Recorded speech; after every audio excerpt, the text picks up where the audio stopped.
From United Nations Television, this is UN in Action.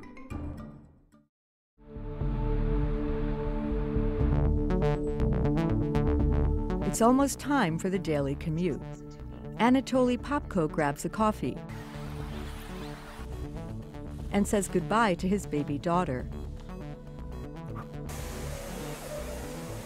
Now he enters the city's intimidating metro system. Once I exit the train, I have to listen carefully, and then I have to, be real careful moving around. That takes courage, because Anatoly can't see. He's been blind since childhood. I have to dash from pillar to pillar to be as quick as I can.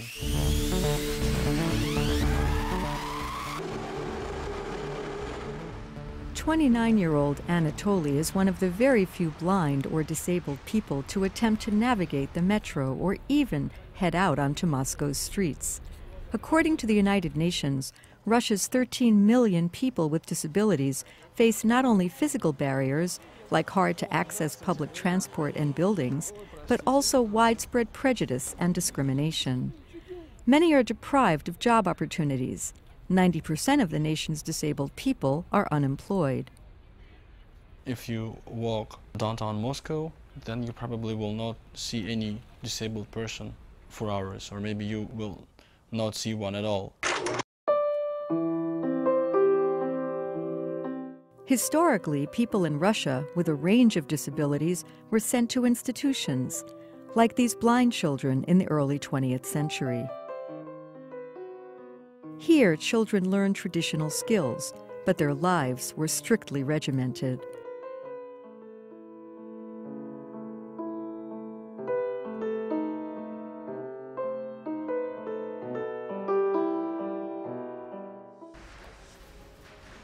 And today, the marginalization continues. The blind people who can find work often have no choice but to spend their working lives carrying out menial tasks, like these employees assembling light bulbs at a factory in Moscow. THIS, this, ISA. Anatoly believes that new technologies can help.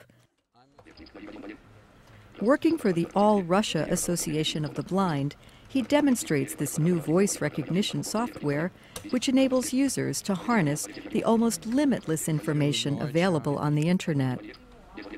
I'm going through the emails that are in my inbox. 13 messages altogether. Though when he writes, he can hear every letter he hits on his keyboard, and even his mistakes are corrected.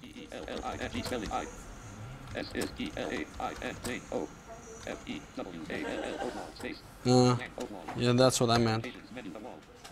Anatoly's goal is to change Russia, not just for blind people, but for all people with disabilities. And there are signs that his wishes are starting to be fulfilled.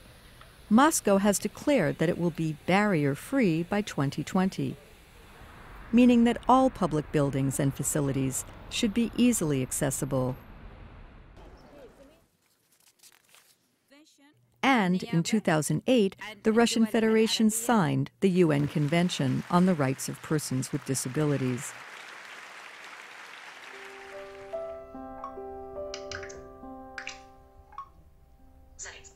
For Anatoly, the birth of his new daughter, 10-month-old Polina, means new responsibility as a father and a new focus on the future.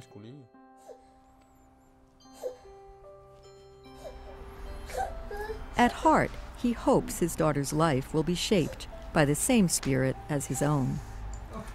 Independence is something inside my head, pretty much. Next track. Because I feel myself independent, and that pretty much means that if I want to do something, then I can do it.